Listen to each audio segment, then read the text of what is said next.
Hi, it's Steph here from the bead shop in Nottingham. Just filming a little accompanying film for our Cancy Cane Beading kit. So the instructions require you to create a foundation row of beading before you can get started into your brick stitch. So I'm just going to quickly show you how to get started so that it helps along the process. It's probably the fiddliest bit is getting started with any project.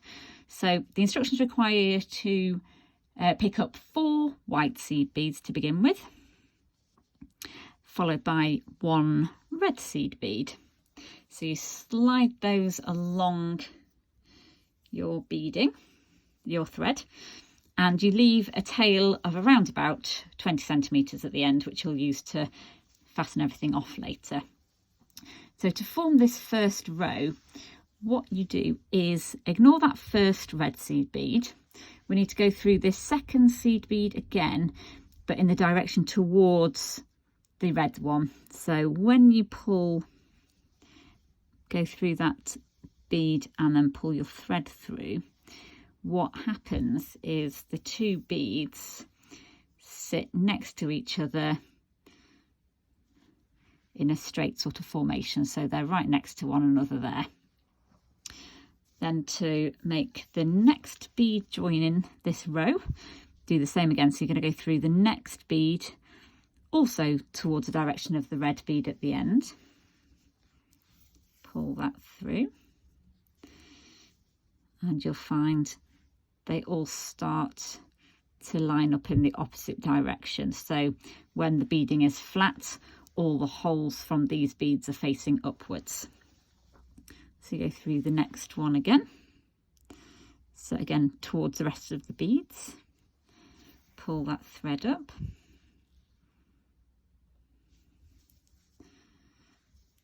They will look a little bit wobbly as you do this, but you can straighten it up and tighten it as you go. There we go. And then that final one, you go through again towards the red bead and away from the tail.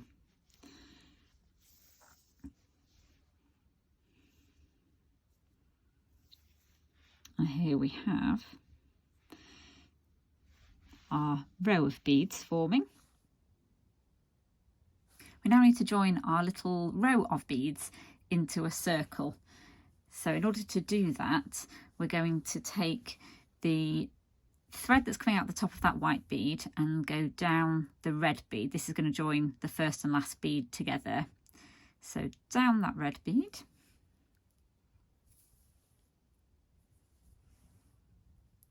And then before you pull that really tight, so you can still see where you're going with your next bit, you take your needle up the first white bead.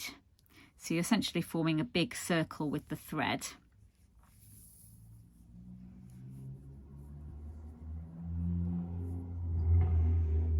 So that when you pull the thread tight, you end up with a little circle of beads with all the holes facing upwards. And your thread is coming out of the white bead right next to the red bead there. So now we're ready to actually build our brick stitch up from this beginning circle. So the first part of every row of brick stitch, you pick up 2 beads. In this instance, it's going to be 2 white beads. Then you hook underneath the thread between the bead you're coming out of and the one that one sat next to. So in this case, it's between that white bead and that red bead. So you take the needle underneath, pull that up, and then that second bead there, so that's the first bead, that's the second new bead. We take the needle back out through just that second bead, and this will hold the beads in place.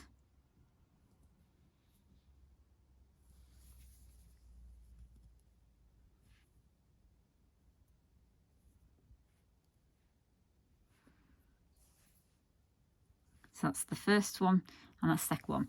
Now this first one will flap around a little bit to begin with. That's absolutely fine. When we complete this round, it will get pulled into position.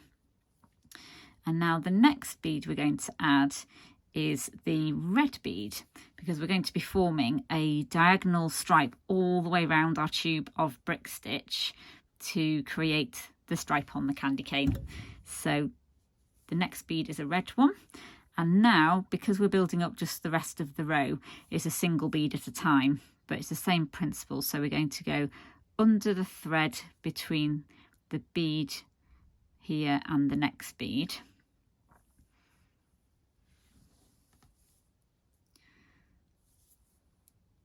So take your needle back through. To avoid that bead moving around, if you hold on to that thread, so I trap it between my two fingers, so then it's easier to go through.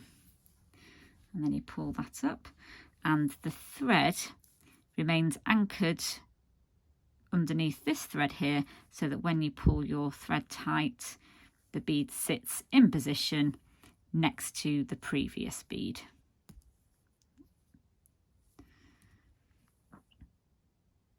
And that's now stacked slightly off centre to the previous one, creating that diagonal.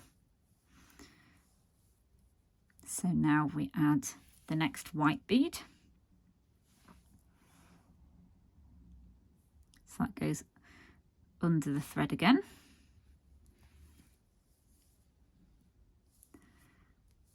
And then back through the same bead. You have to be careful when you go back through that you don't accidentally undo the thread underneath underneath that's anchoring it in place. If you do that, you'll know straight away, because the bead will pop off the thread, and you can just start that little bit again. So we're almost back round, so we've got to add a fifth bead here. Each row has 5 beads, so if you're unsure to begin with, you can always count out 5 beads at a time. So it goes under the thread and back through the bead, and then pull that tight. And now I said at the beginning that this bead was going to be flapping around. That's the first bead that was added in that pair at the beginning of the row, and that's absolutely fine, because what we're going to do is join this last bead here to the first bead by going down the bead underneath the thread below, as if we had added it as a new bead, and then back up through it.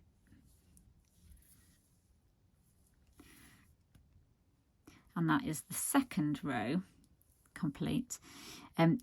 It will feel a little bit wibbly and all over the place at this stage.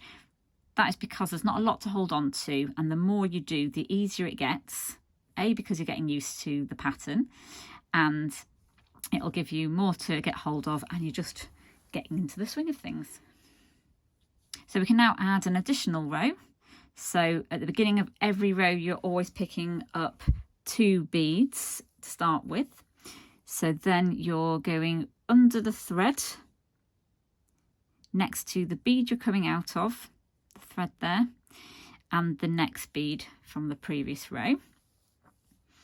And then you take the needle back through the second bead of that pair,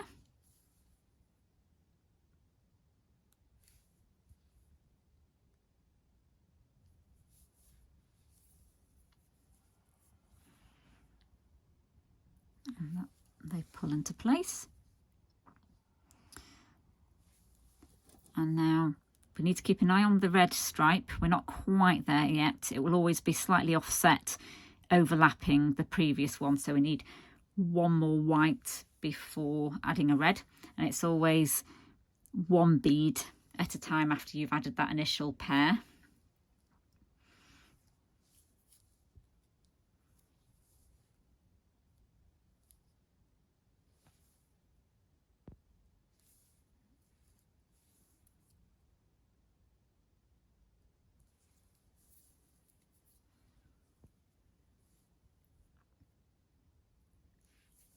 And now we're on to the red.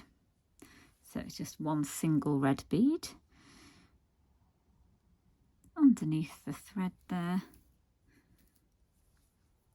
and then back out through the bead. And you can see that that has now stacked neatly, slightly off center each time on top of the previous red bead. And now we need one more bead in white to complete this round. So under the thread, back out through the bead, and then we join first and last together again. So down through the first bead from that row, under the thread. You can usually do that in one little action once you get used to it, and then pull it through and then back out through that bead from the beginning of the round. So you can start to see how the tubular shape takes, and then you just continue adding rows or layers at a time and ensuring that the red beads line up in a diagonal fashion all the way around. So now you'll be able to follow along with the instructions from the kit.